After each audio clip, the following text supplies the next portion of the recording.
Hey there, fellow researchers. My name is Mary Donnelly. I am very excited and honored to be with you today to tell you a little bit about me, my research interests, and the dissertation that I defended on March 11th of 2020. Fun fact, I believe that I may have been one of the first, if not the first, School of Education students to defend her dissertation completely virtually. I understand a little bit of what it's like to be working through this in the pandemic, and as a result, my hats are off to all of you who are taking this journey now at this time. I was a high school English teacher here on Long Island for 15 years prior to becoming a school administrator. I work within the realm of curriculum, specifically with secondary English teachers. And to be quite honest, the study that I had proposed and worked through would not have happened if it wasn't for the passion and the dedication of many of the teachers that I work with. Just to give you a little bit of a preview, when we work with students who may be considered reluctant students or reluctant readers, we need to find very creative ways to motivate them to read, especially when there are plenty of sources on the internet where they can find resources and notes for books that they're assigned in English class. So how can we circumvent that? How can we prevent that? So what we did essentially was take a recently authored professional text and we followed the suggestions that they offered and tracked our progress as we went. And that's exactly what my study is all about. So thanks for checking it out, and I wish you lots of luck.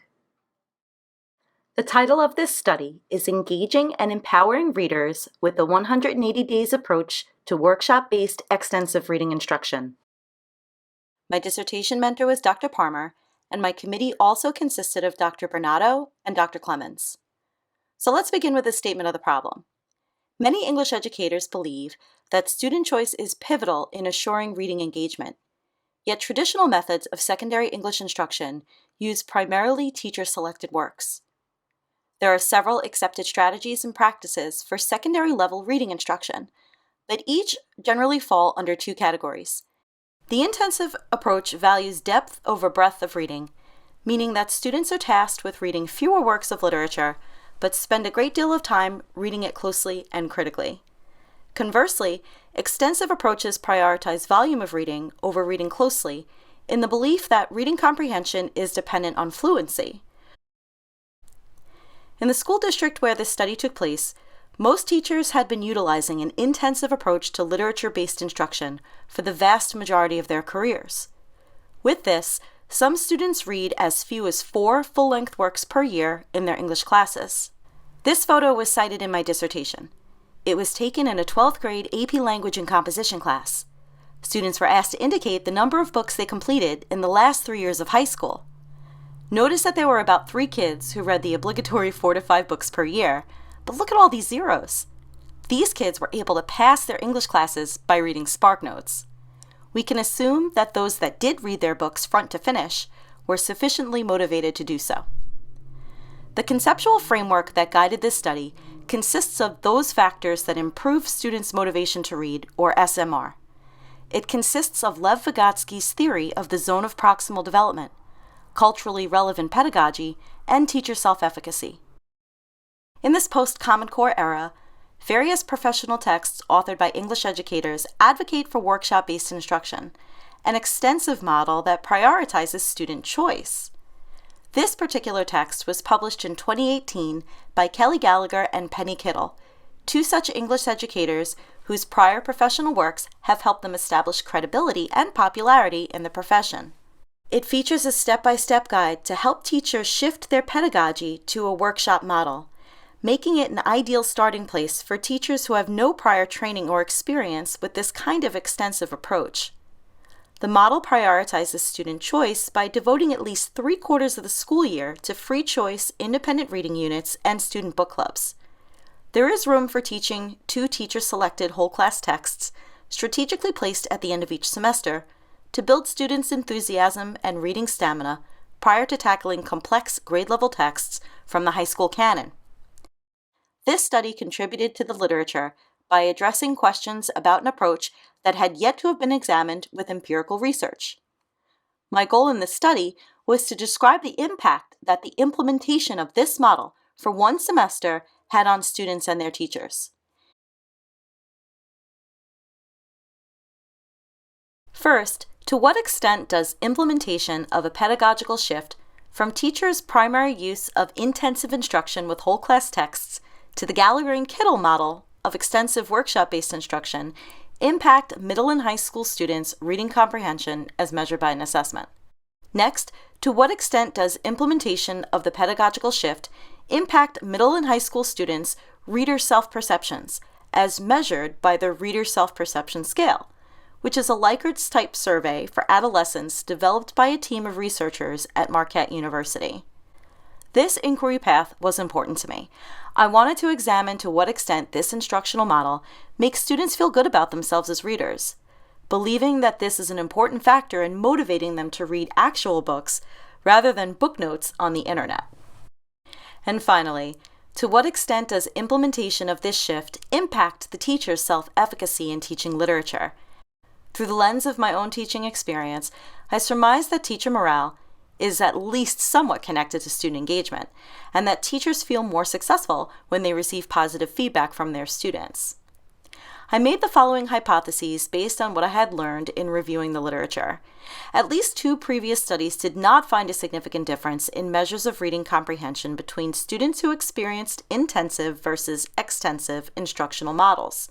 For question 2, I hypothesized that there would be a notable change in students' reader self-perceptions based on anecdotal evidence of such provided in those recently authored professional texts on workshop-based extensive models. For question 3, I hypothesized that teachers would feel a stronger sense of belief in their capabilities for teaching literature after successful implementation of this model. I will say with certainty that I dove headfirst into the literature. I examined the history of English language arts as a discrete school subject and the controversial history of the ubiquitous literary canon. I examined other research studies that also aim to compare and contrast intensive versus extensive models. I reviewed the science of how students learn to read and cope with reading disabilities. I read works of seminal educators who argued the value of curricula. I also examined theories about motivation and the impact of student choice on cognitive task performance and effective engagement. Here's some information about the sample and population. I am employed by the district where the study was set, and therefore used a convenience sample of teacher volunteers and their students. If you live or work on Long Island, you may find these demographics to be somewhat typical for the region. Teacher volunteers were placed in 2 groups based on their preferences, with slightly more teachers opting for the treatment group. For all intents and purposes, the control group teachers and students operated as if it were business as usual. Regular meetings and use of formal and informal observations verified that control group students experienced intensive reading instruction for the duration of the study. Students of teachers who volunteered to be in the treatment group were included in the pedagogical shift. I collected quantitative data from students via pre-tests and post-tests, and qualitative data from meetings, interviews, and observations. I used 2 instruments for the pre-tests and post-tests. The first was a leveled reading assessment made up of reading comprehension passages and multiple-choice questions accessed from the NAEP database. I was also extremely fortunate to find the Reader Self-Perception Survey, referred to here as the RSPS2. While learning SPSS took some time, I quite enjoy using it. I used paired samples t-tests and repeated measures ANOVA in order to answer questions about how change rates over time compare between 2 groups. The latter was tricky, but necessary given the complexity of my questions 1 and 2. I created and field tested a semi-structured interview protocol for teachers in the treatment intervention group. I recorded and transcribed each interview, and I returned transcripts to the teachers for member checking. This was extremely time-consuming, but worth it as the teacher interviews yielded some of the richest data in the study. In vivo coding was used to recognize patterns and themes found within my weekly meeting logs and observation narratives. I faced a small challenge with my first application to the IRB. My administrative role presented itself as a potential conflict of interest given the design of the study, specifically because I was the direct supervisor of a handful of teacher volunteers.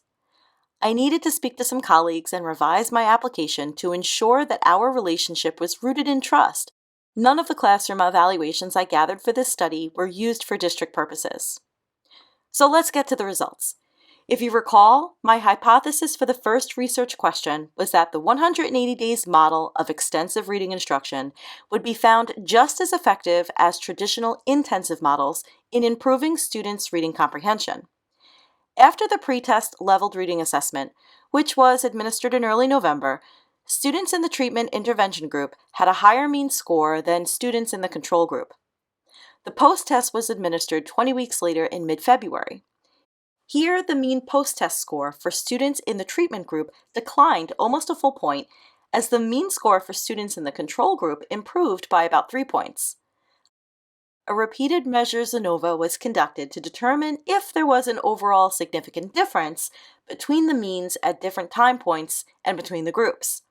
As noted in this table, the mean assessment scores did not differ significantly between the time points, showing that there was not a statistically significant difference between student score gains on the leveled reading assessment based on the group to which they were assigned.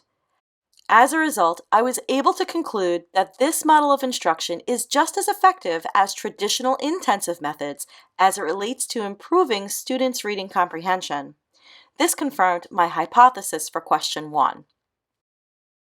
The RSPS-2 was subdivided into 4 scaled components measuring students' self-perception as readers. The paired t-tests for each suggested that in November and in February, students in the treatment group had higher self-perceptions as readers than did their peers in the control group. This is where the timing of the pretest was not ideal. I would have preferred to have administered it in September just as school was beginning, but I had not yet received IRB approval for my revised proposal. Either way, the repeated measures ANOVA did not indicate a statistically significant difference in any of these 4 scaled components. While the answer to question 2 is that both intensive and extensive approaches are equally effective in improving students' self-perceptions as readers, my hypothesis for this question was disproved. When the time is right, as in when this pandemic is behind us, I would like to replicate the question 2 part of the study in my district and administer the RSPS-2 at the beginning of the school year and then again at the end of the school year. I would be curious to see those results given the apparent incongruity between my results for question 2 and the qualitative data yielded for question 3. So let's get to that. If you recall, I hypothesized that teachers would feel a stronger sense of belief in their capabilities for teaching literature after successful implementation of this model. In the first teacher interview, I asked questions in order to establish rapport, but also to understand the teacher's core beliefs, their concerns about implementing the pedagogical shift, and their desired outcomes. The second interview focused more on gathering their feedback on Gallagher and Kittle's model after using it faithfully for a full semester. After reviewing and coding the transcripts from the first round of interviews, I found that almost all the teachers who volunteered to participate had experienced feelings of stagnancy as it related to their practice. I organized their statements into 3 categories based on my goals for the interview. Most appeared to be fueled by that feeling of stagnation or frustration that I mentioned in the last slide, but that didn't eclipse their concern about stepping out of their comfort zones. Regardless, all teachers were excited to try something new and had approached the task with enthusiasm. Here are some direct quotes from the second interview transcripts, where teachers offered their feedback on the experience.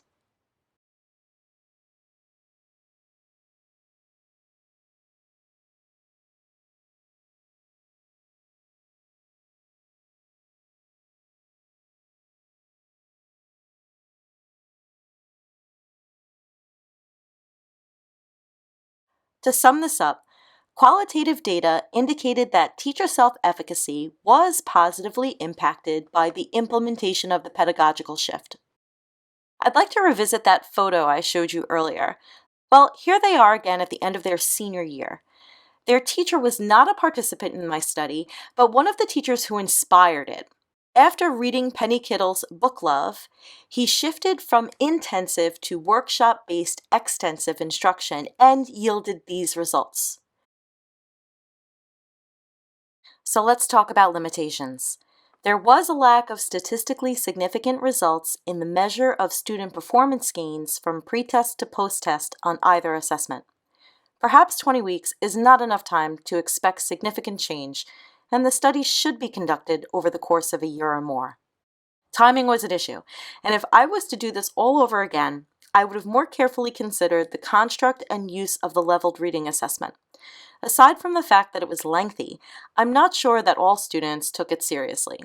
Variation and modification occurred.